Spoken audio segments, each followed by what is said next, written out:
I ended up in Arlington, Texas, and while I was in Arlington, Texas, September 11th happened, and a few days later, I decided to join the Army as an officer, which I know that's kind of a different avenue to go from enlisted Air Force to an Army officer. But for many of the veterans watching, they'll understand that those people needed a butt whooping in a personal way, and I wanted to be a part of that, so I joined the Army.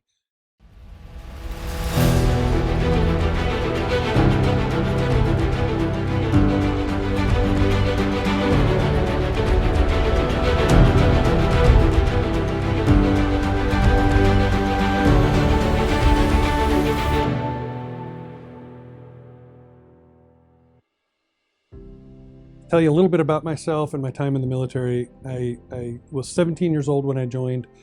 I grew up in a family. We didn't have much money. Didn't know what I was going to do. To be honest, I thought I was a pretty dumb kid. I got really bad grades in school, and I took that ASVAB, and I found out I wasn't dumb. I was lazy, but I didn't know I was lazy yet. I just thought I got lucky on a test. And make a long story short, once I got into the military, I found out that I was a lazy kid, hadn't been held accountable, and that the military helped me do that. But I ended up doing 10 years in the Air Force. I was a linguist in the Air Force. I did counter-drug missions all over South, Central America. I got to do some pretty fun things. I actually got to do the bootstrap program, which allowed me to take off my uniform and go finish my bachelor's degree. And after 10 years, I just wanted to see what civilian life was like.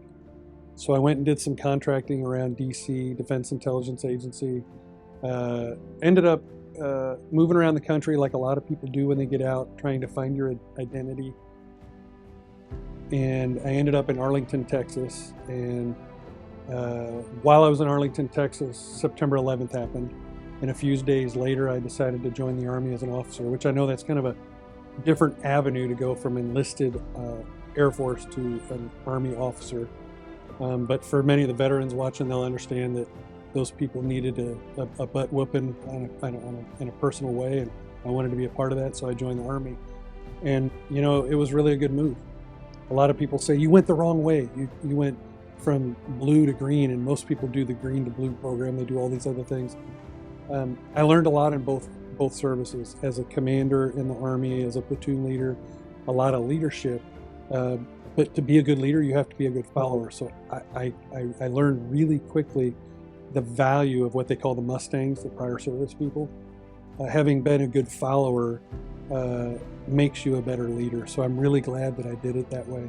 I did some MIT teams in the Army. I ended up training Iraqi Special Forces, National Police SWAT team stuff, and then ended up in Army recruiting and retired out after 11 years in the Army. You know, my proudest achievement while I was in the military obviously is retirement, right? I made it to 21 years. But I think I want to look back and I want to say it was when I became a platoon leader. It's when I became a sergeant. It's when I became a company commander and got to lead soldiers. It's when I got to have soldiers in a combat area or combat zone. But it's not. I think it's the overarching piece of history. It's the part of protecting Americans' rights and our freedoms, the umbrella of freedom that we live under, and being able to go to foreign countries and help them, either help them to be able to vote for the first time, be a part of their success, be a part of them seeing and smelling and tasting what freedom truly is.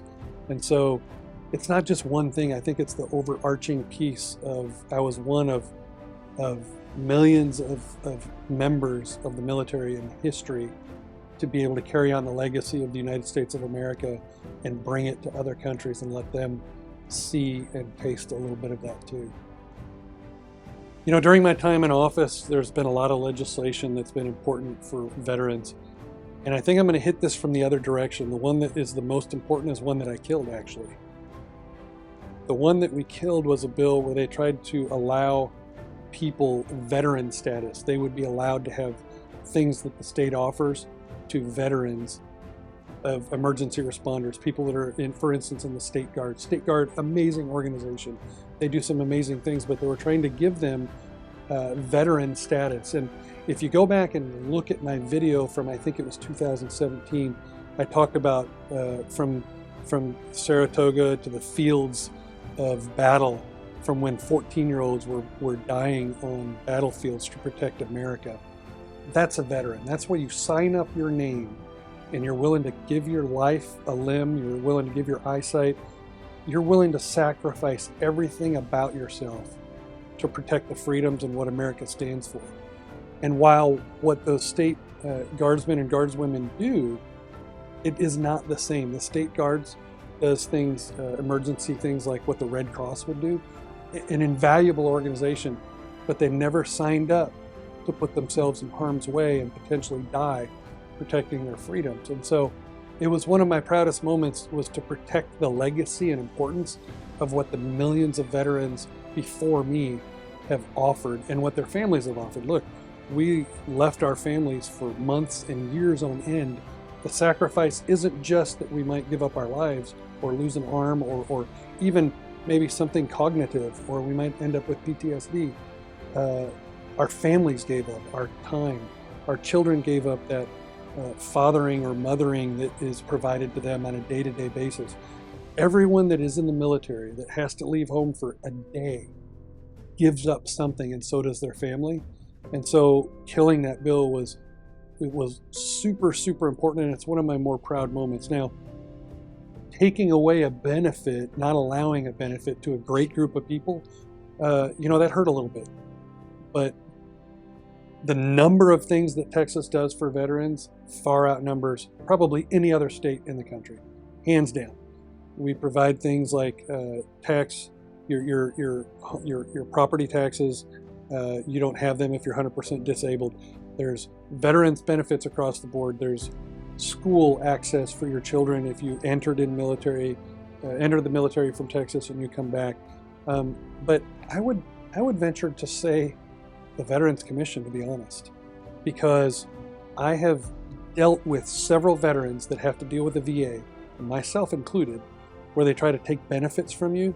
But the Texas Veterans Commission actually will assign you an individual, and they will walk you through it, and they do all the work for you. The Veterans Commission's invaluable, but then the things that they can do for the individual veteran and the family. And look, I was one of those families. I get benefits as a retiree and a disabled veteran, and having to deal with them potentially taking things away was very stressful. And they fixed it for me, so I can only imagine what they do for people. I think what it does is it brings to the forefront of your mind why we have veterans hurting themselves all over America.